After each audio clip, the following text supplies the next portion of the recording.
The guy who gets the big check.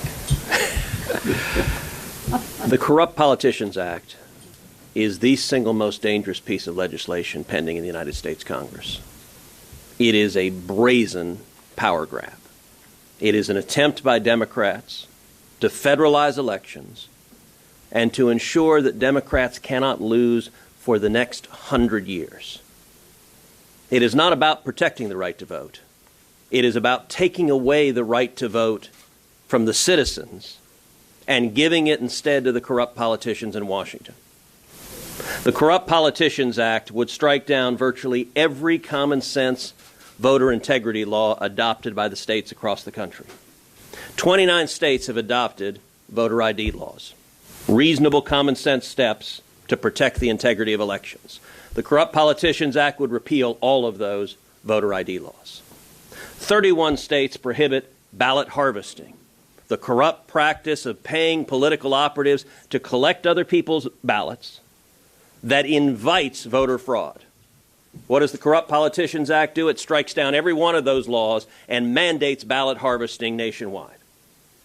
The Corrupt Politicians Act would automatically register to vote anyone who comes into contact with the government. That means if you get a DMV, if you go to the DMV, that means if you get an unemployment check, if you get a welfare check, if you go to a public college or university, it automatically registers you to vote.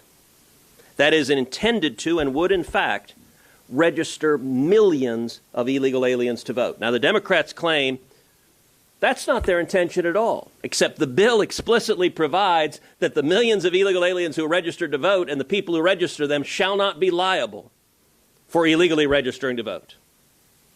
Not only that, many states have reasonable restrictions on felons and criminals voting. The Corrupt Politicians Act strikes down all of those restrictions and mandates instead that all felons be allowed to vote. Beyond that, this bill is welfare for politicians. This bill is designed to give hundreds of millions of dollars to corrupt incumbent politicians to keep them in power. And this is not about the right to vote. When you have millions of illegal aliens registered to vote, when you have felons registered to vote, when you're inviting voter fraud through striking down photo ID laws, through striking down ballot harvesting laws, what you're doing is stealing the right to vote from legal citizens. This is brazen, it's cynical, and it's worth noting that when Republicans had the White House and both houses of Congress, we didn't try this. We didn't try to rig the system so that our side could never lose an election. This is an abuse of power from the Democrats. And I got to say, at least so far, the media has not covered even a fraction of the brazen abuse that is reflected in this bill.